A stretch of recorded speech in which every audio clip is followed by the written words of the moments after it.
আসসালামু আলাইকুম।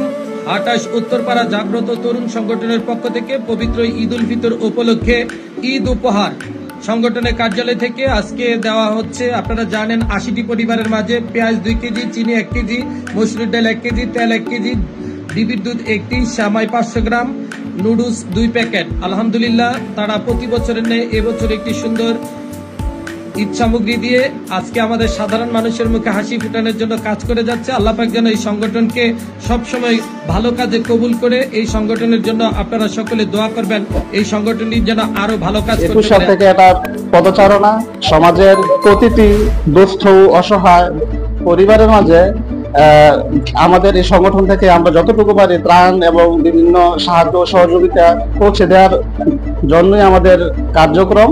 সমাজের দলমত নির্বিশেষে প্রতিটি মানুষকে নিয়ে একসাথে এগিয়ে যাওয়াই আমাদের লক্ষ্য উদ্দেশ্য। প্রিয় ভাইরা, আমি কবির ভাষায় বলতে চাই, তরুণ অরুণের মতোই তিমির বিদারী। তরুণ এখানে 28 উত্তরপাড়া জাগ্রত তরুণ সমাজ যে উদ্যোগটা নিয়েছে, এখানে তারা ভালো এবং প্রশংসার উপযুক্ত একটা উদ্যোগ নিয়েছে। যেখানে আমরা দেখতে পাই তরুণরা হাত দিয়েছে, সেখান থেকে সমাজের বিভিন্ন ধরনের বিশৃঙ্খলা এবং অভাব অনটন কেটে যায়। আজকে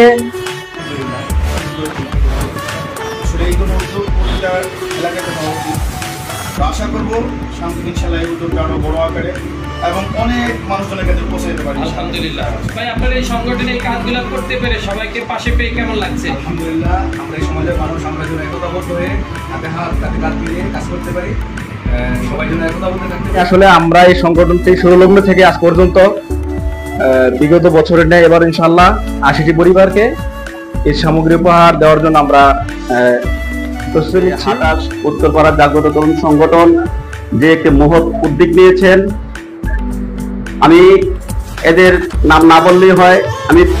আমি প্রত্যেকটি বার আমি এদের কার্যক্রম দেখেছি, এদের যে উদ্যোগ, যে মন মানসিকতা, আমি চাই এদের মতো আমার প্রত্যেকটি গ্রামে যদি এরকম সংগঠন থাকে, তাহলে অসহায় গরিব তাদের আমার মনে হয় কেমন সমস্যা হবে না। কারণ এই সংগঠন যে লক্ষ্য উদ্দেশ্য, তাদের উদ্দেশ্য হলো একটাই, যে অসহায় গরিবদের পাশে থাকা এবং তাদেরকে সহযোগিতা করা। আমি তাদের মঙ্গল কামনা করে তাদের পাশে আমি ইনশাআল্লাহ অবশ্যই থাকবো এবং আপনারাও সকলে থাকবেন।